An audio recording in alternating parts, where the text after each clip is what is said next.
بعد التحرير مباشرة قامت الشركة بإجراء تحليل كامل لقطاع الإسمنت في الجمهورية العربية السورية، وشكلت لجان، واعتمدنا على اللجان بخبرات محلية واستشارات من خارج القطر داعمة لهذه الصناعة. بدأنا في معامل إسمنت عدرا، ثم طرطوس والرستان، أيضا المسلمية. فارتأت اللجنة إلى وضع معايير لكل موقع على حدة لرفع سوية سواء المعمل كجودة ومنتج، أو رفض خزانة الدولة في القطع الأجنبي من خلال استثماره الأفضل. وجدنا فرق كبير ما بين الطلب والإنتاج. الاستهلاك العام وصل إلى تقديريا من 20 ل 25 ألف طن يوميا. سنويا نحن عم نحكي عن 7 مليون طن. الإنتاج لا يتجاوز ال 4 مليون ونص طن في حال عملت قطاعات معامل الدولة بشكل كامل. القطاع الخاص، لدينا قطاع خاص منتج الإسمنت يقدر بمليون ونص طن فقط سنويا. لن يتعافى قطاع الإسمنت بمدة قصيرة.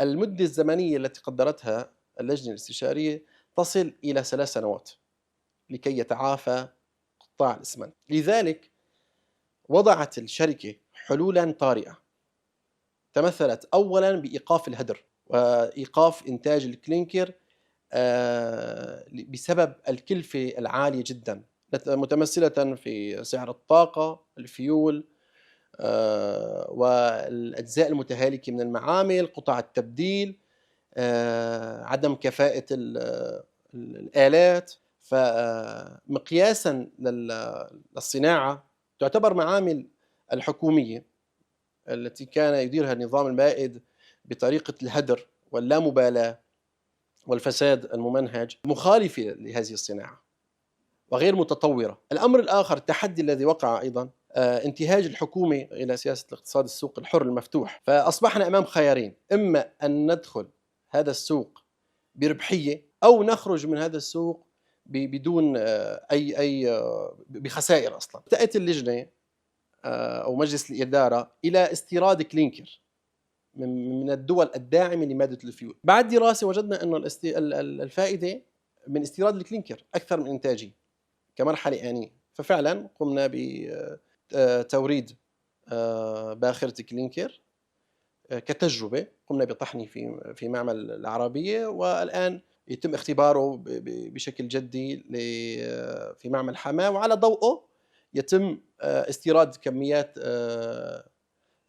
أكبر. كانت تجربة يعني شيء 20,000 طن أو 30,000 طن، لكي نأخذ قرار باستيراد كميات تصل إلى 200 أو 300 ألف طن في المرحلة الراهنة، بحيث نحن نعمل مدة 3 أشهر متواصلة.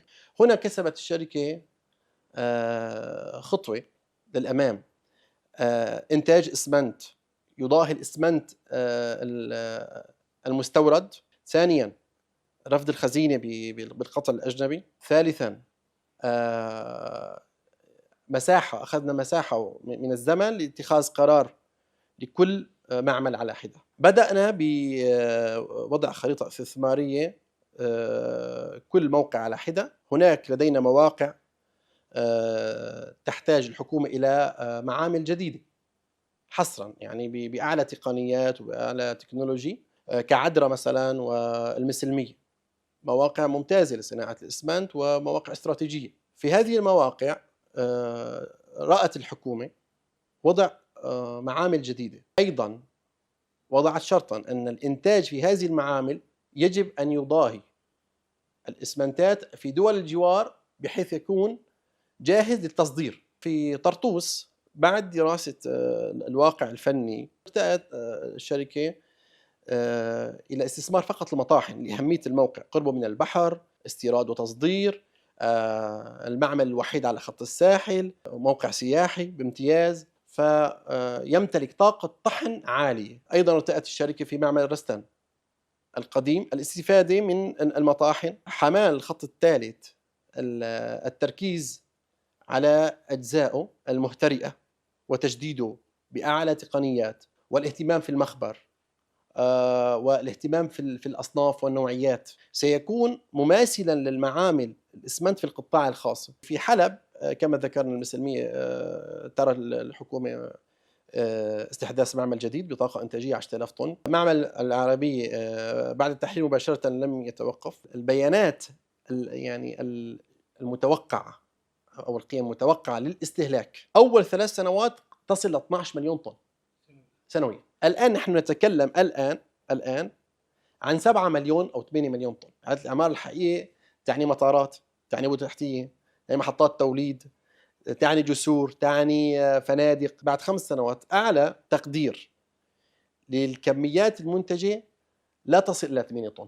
نحن نتوقع خلال 7 سنوات يمكن أن يصبح الإنتاج يكافئ الاستهلاك. أن جميع معامل القطاع الخاص تنظر إلى سوريا بوابة على البحر الأبيض المتوسط، بوابة لأوروبا للتصدير. وضعنا نقاط ارتكازية، بل أبلغنا أصحاب الرخص بوضع جدول زمني محدد للإجراءات العملية. اليوم يوجد 11 رخصة إذا تم تفعيل هذه الرخص كاملة نصل إلى 40 مليون طن. لذلك تم تبليغ أصحاب الرخص وضع جدول زمني محدد للإجراءات الفعلية للقيام بتنفيذ هذه المعامل. من النقاط التي تعمل عليها الشركة حاليا هو اتفاقيات ومذكرات تعاون مع بعض الدول من أجل تعاون ودعم فني تدريب الكوادر. سيتم